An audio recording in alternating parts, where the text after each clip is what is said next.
Oke, mari kita bedah kasus pembunuhan di Lebak Bulus ini ya secara detail. Jadi awal mula kejadian dan penemuan mayat. Jadi kisah kelam ini dimulai pada hari Minggu yang harusnya tenang, tanggal 25 Agustus 2019, sekitar pukul 12 WIB. Jadi warga Sukabumi, Jawa Barat itu dibuat geger dengan penemuan sebuah mobil Toyota Calya bernomor polisi B2983 SZH yang hangus dibakar di area semak-semak Jalan Cidahu, Parakan Salak, Kampung Bondol, Desa Pondok Kaso Tengah, Kecamatan Cidahu. Saat api berhasil dipadamkan, pemandangan di dalam mobil itu benar-benar mengerikan. Petugas menemukan dua jasad kosong yang sudah menjadi arang di kursi belakang dan di bagasi mobil. Kondisinya sangat mengenaskan, sulit dikenali. Siapapun pasti akan berpikir ini adalah kecelakaan mobil yang tragis. Namun, kecurigaan ini muncul. Kalau cuma kecelakaan, kenapa mobilnya ada di semak-semak dan kondisinya terbakar parah seperti disengaja? Jadi petugas kepolisian di Polsek Cidahu dan Polres Sukabumi pun langsung turun tangan untuk menyelidiki. Mereka segera melakukan olah tempat kejadian perkara atau TKP untuk mencari petunjuk. Dari sana, bau busuk yang menyengat dan fakta bahwa kedua jenazah sudah tak terbentuk membuat polisi curiga. Ini bukan kecelakaan biasa. Ada sesuatu yang janggal di balik insiden kebakaran mobil ini. Setelah penemuan mayat yang mengerikan itu, polisi langsung bekerja keras untuk mengidentifikasi siapa sebenarnya dua jasad yang gosong di dalam mobil tersebut. Ini adalah langkah krusial untuk membuka tabir misteri di balik insiden ini. Dengan kerja cepat, tak butuh waktu lama bagi polisi untuk menemukan titik terang. Dari nomor polisi mobil dan beberapa petunjuk lain, akhirnya terungkaplah identitas kedua korban. Jasad pertama adalah Edi Chandra Purnama alias Pupung Sadili, berusia 54 tahun, yang ditemukan di kursi belakang mobil. Lalu jasad kedua adalah M. Adi Pradana alias Dana, berusia 23 tahun, merupakan putra Pupung dari pernikahan sebelumnya yang ditemukan di bagasi mobil. Keduanya adalah ayah dan anak yang merupakan warga Lebak Bulus, Jakarta Selatan. Penemuan ini tentu saja langsung memicu pertanyaan besar. Mengapa seorang ayah dan anak dari Jakarta Selatan bisa ditemukan meninggal dengan cara tragis di Sukabumi? Dan mengapa mobil mereka dibakar? Polisi makin yakin ini bukan kecelakaan. Ada terlalu banyak kejanggalan. Mobil yang hangus terbakar itu menunjukkan jejak-jejak pembakaran yang disengaja. Apalagi ada dugaan kuat bahwa para korban sudah dalam keadaan tak bernyawa sebelum mobilnya dibakar. Ini artinya motif dibalik semua ini kemungkinan besar adalah pembunuhan, bukan sekedar kecelakaan yang berujung tragis. Misteri pun mulai terkuak, dan polisi kini punya target utama untuk diselidiki. Siapa yang ingin Pupung dan Dana mati? Setelah identitas Pupung dan Dana terkonfirmasi, polisi mulai menelusuri latar belakang mereka. Salah satu langkah awal adalah menghubungi keluarga terdekat. Disinilah Aulia Kesuma muncul. Ia adalah istri kedua Pupung Sadili. Awalnya, Aulia muncul sebagai sosok istri yang khawatir dan ketakutan. Ia menelpon kerabat dan bahkan media, mengaku bahwa suaminya, yaitu Pupung, dan anak tirinya, Dana, telah diculik dan ia menerima ancaman. Ia bahkan berakting seperti ketakutan dan minta perlindungan. Ceritanya terdengar meyakinkan pada awalnya. Ia bilang kalau Pupung punya utang besar dan penculiknya meminta tebusan. Namun, polisi yang sudah berpengalaman mencium gelagat aneh. Cerita Aulia terlalu terbelit-belit dan tidak konsisten. ada beberapa kejanggalan yang membuat polisi menaruh curiga padanya. Yang pertama, pengakuan yang berubah-ubah. Aulia sering memberikan keterangan yang sering berubah dan tidak sinkron. Ia adalah tanda bahaya bagi penyidik. Yang kedua, tidak ada laporan penculikan. Aulia mengaku diculik dan diancam, tapi ia tidak segera melaporkannya ke polisi. Justru polisi yang menghubunginya setelah menemukan mobil dan jenazah. Lalu yang ketiga, terlalu panik dan berakting. Polisi melihat ada kejanggalan dalam kepanikan Aulia yang terasa dibuat-buat. Kecurigaan polisi semakin kuat. Dari pemeriksaan awal, mereka juga menemukan jejak-jejak yang mengarah pada Aulia sebagai orang terakhir yang bersama korban. Apa sebenarnya peran Aulia dalam semua ini? Apakah dia benar-benar korban penculikan atau justru ada peran lain yang lebih gelap? Kecurigaan polisi terhadap Aulia Kusuma semakin menguat. Cerita-cerita yang dia sampaikan penuh lubang dan inkonsistensi. Polisi lantas memutuskan untuk melakukan penyelidikan yang lebih mendalam, termasuk melacak setiap jejak digital dan komunikasi Aulia. Penyidik menemukan fakta penting. Aulia sempat pergi ke Lebak Bulus pada tanggal 23 Agustus 2019, yaitu 2 hari sebelum mayat ditemukan.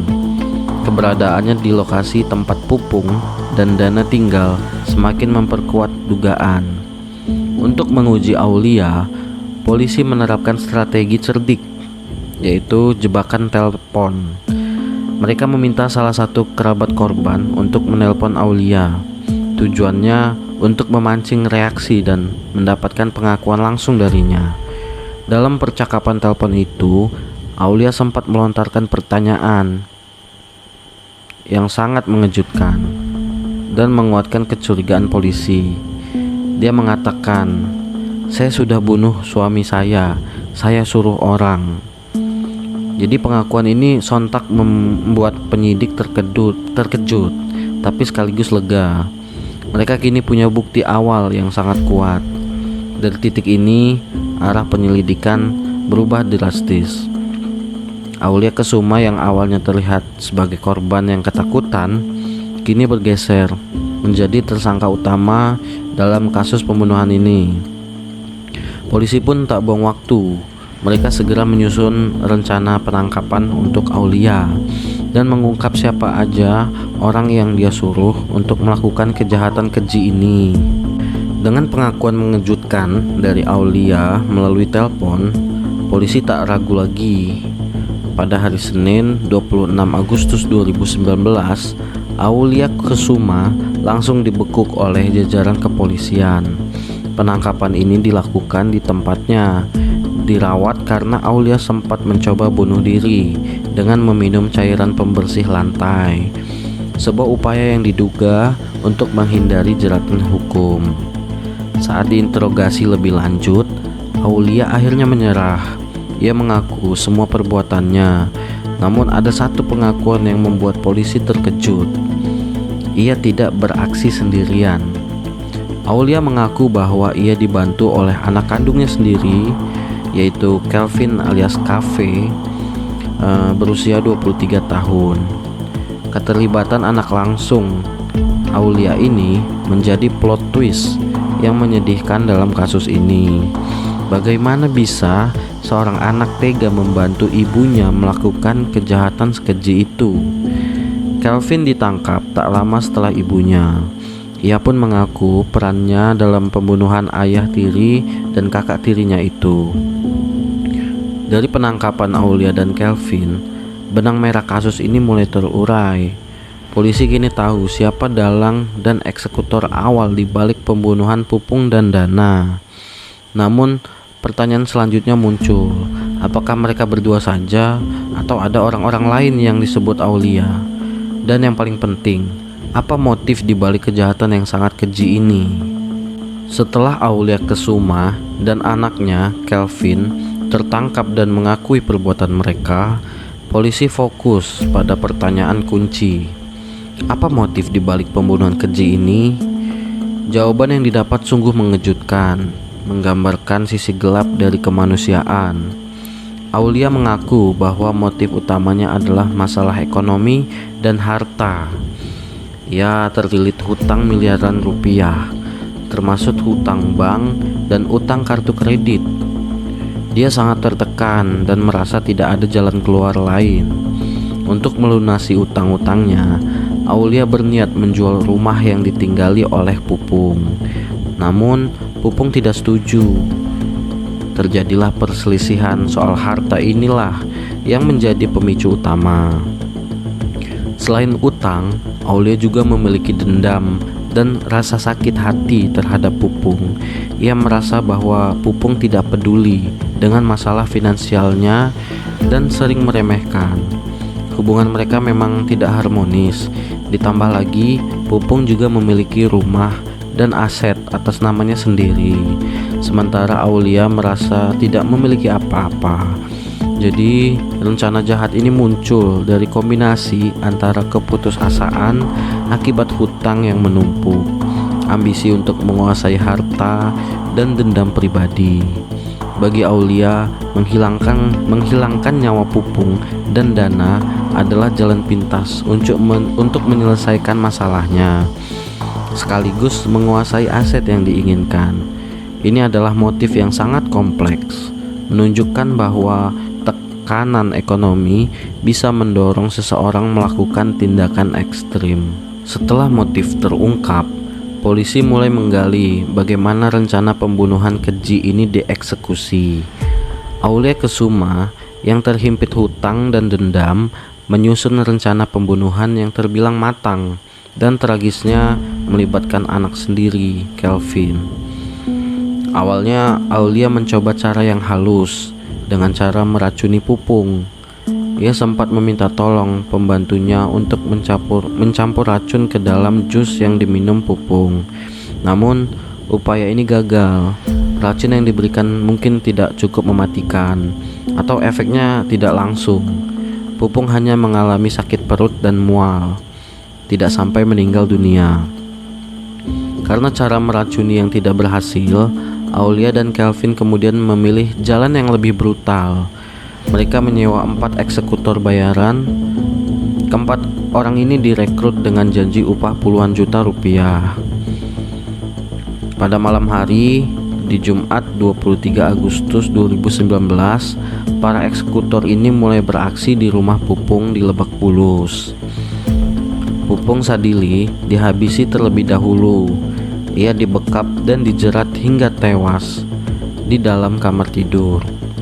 Kemudian giliran Dana, anak Pupung. Dana yang sedang berada di kamarnya juga dibekap dan dijerat hingga meninggal. Setelah Pupung dan Dana dipastikan tewas, barulah rencana berikutnya dilaksanakan, yaitu menyingkirkan jasad dan menghilangkan jejak. Ini adalah bagian yang paling mengerikan dan menunjukkan betapa rapi namun gagal skenario mereka. Setelah Pupung dan Dana tewas di tangan para eksekutor, Aulia Kesuma dan Kelvin memulai fase mengerikan berikutnya dari rencana mereka, yaitu memindahkan jasad dan menghilangkan jejak. Di tengah malam yang gelap, dengan bantuan para eksekutor, jasad Pupung dan Dana yang sudah tidak bernyawa itu dibawa keluar dari rumah. Mereka kemudian dimasukkan ke dalam mobil milik Pupung sendiri, yaitu Toyota Calya. Jasad Pupung diletakkan di kursi belakang, sementara jasad Dana diselipkan di bagian bagasi. Rencana Aulia adalah membawa mobil itu ke Sukabumi, daerah yang ia kenal memiliki keluarga di sana.